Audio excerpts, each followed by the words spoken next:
Hey guys, Boomstick Mods here. Quick addendum on the video you're about to watch. The FPS numbers for Megadarts is actually closer to 130, 140. So when I go on my ramblings about Megadarts, ignore all that. FPS for Megadarts is 130, 140. Now, on with the video. Greetings audience, I'm Boomstick and let's talk about modularity.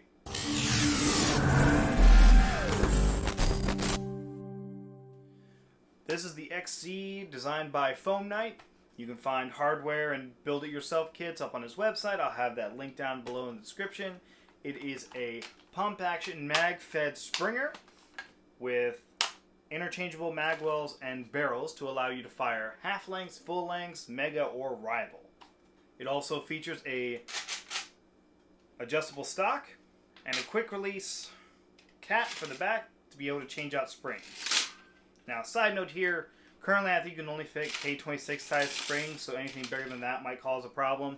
During my testing I was trying to put some K25 in, it's just not quite the right size, but they are currently working on fixing that. So I'm sure that'll be updated very soon. For the adjustable stock, I found the distance that I liked and then I printed the correct number of spacers to put it at the level that I liked. So find the level you like and then just get the right amount of spacers. That way it helps hide those threaded bars and keeps it a little bit safer from getting bent and the like. Now let's take a closer look at changing out this magwell, shall we? Alright, when it comes to changing out the magwell, it's a simple matter of lifting up the top there, pushing on the side button, sliding forward, undoing the barrel,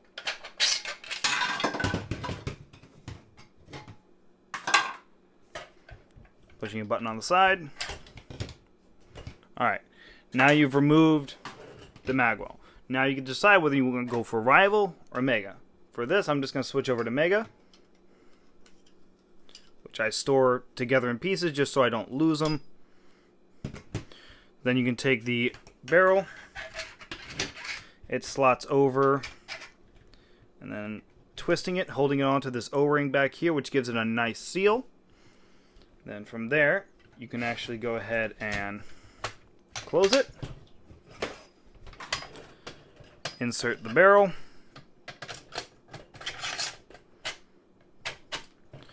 and once the barrel's on, you twist this little knob right here, which locks it into place. The O-ring is now holding in onto the barrel. Now there is technically a Vanguard style mega here, but I found it might be a little too big, so it gives me a little bit of trouble at times. But it does technically work. So now you're all set up for mega.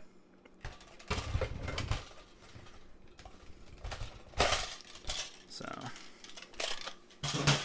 now if you want to go to rival next, same idea. Lift up on this piece, side button, slide forward, take off the barrel, the pusher rather. I know words. Now you take out the barrel. Now for the rival, again, makes it easy to store everything together. I'm going to put the barrel on first. Now you want to make sure you're putting the barrel on first because once you put the magwell in, there's not space to put the barrel on. So make sure you do that first. And then you can put on the magwell. Which lines up just the same. And then you can slide it back. Push on the tabs. Get it all lined up. There we go. And then you just have this cap that goes on the end. Just like all the other ones. Oops, put it on right. There we go. So, that's how you change out all the magwells. For the Elite magwell, it does take full lengths, but throw a simple worker adapter in there and you're all set for half lengths. Just a little side note there. As you saw, it took maybe a minute and a half to change out magwells from this thing. So theoretically, if you kept your Mega Magwell at the respawn point, you could potentially change it out. I don't know if you'd want to go into that whole process on the field mid-game, but You might be able to if you guys are really having trouble with shields or specialty classes. Now let's talk about assembling this blaster. The instructions from Phone Knight are probably some of the fanciest assembly instructions I've ever seen. Very, very nice quality. As far as assembling it goes, it was very straightforward. I think the only issue I ended up having was with the lock nuts for the pusher here. Now, if you guys want to see the whole build stream where I put the XC together, I'll have that link down in the description below, and you can see me actually put this whole thing together. It definitely takes more time to put together than, say, a Caliburn or a Lynx, per se, but that mostly has to do with the different magwells that all have a different setup, so they all need their own springs and screws and O-rings, so it does make it a little bit more time-consuming to build, but I think the modularity is worth it. Also, one of my favorite features is this little plate right here. There's a little slot that you just stick a colored plate in to give it a nice little bit of extra color, which I just think is fantastic.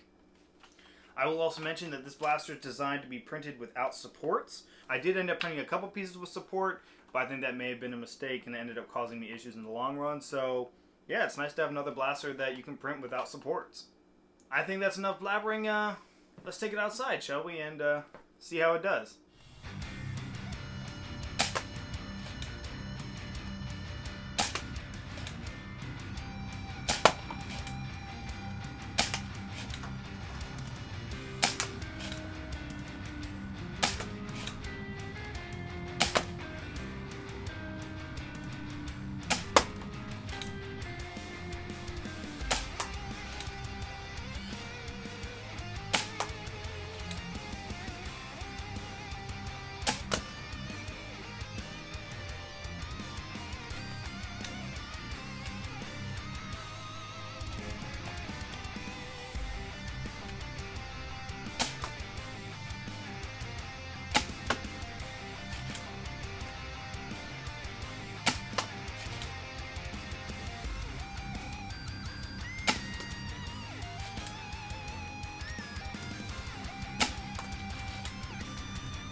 Now, as you guys just saw, it fires very smoothly. I had a very easy time just pumping back, firing, pumping back, firing. It was a very smooth process. The grip is a little small, but you could always change it out for your own grip, but that's partially because it's meant to fit perfectly with the grip right there. So it's a little small, but you can always grab a bigger grip. Now, I was really happy with the half darts. I was getting right around that 215 FPS. I'd really love to put in a K25 just to bring it down a little bit lower so I can use it at my Maryland Nerf herder games. But I'm sure I'll be able to fix that in time. But now let's talk about the Mega and the Rival. The Mega hits right around 115 FPS, and it's okay. I would use it possibly as a primary in a 150, 130 FPS war, although I'd really love to see it closer to that 130 FPS range. I think getting it right to 130 would be perfect for those 150 FPS games, or running it as a shield buster. Now, Rival is the only one where I think it really falls short. It only hits around 95 FPS, which is right around stock Rival performance.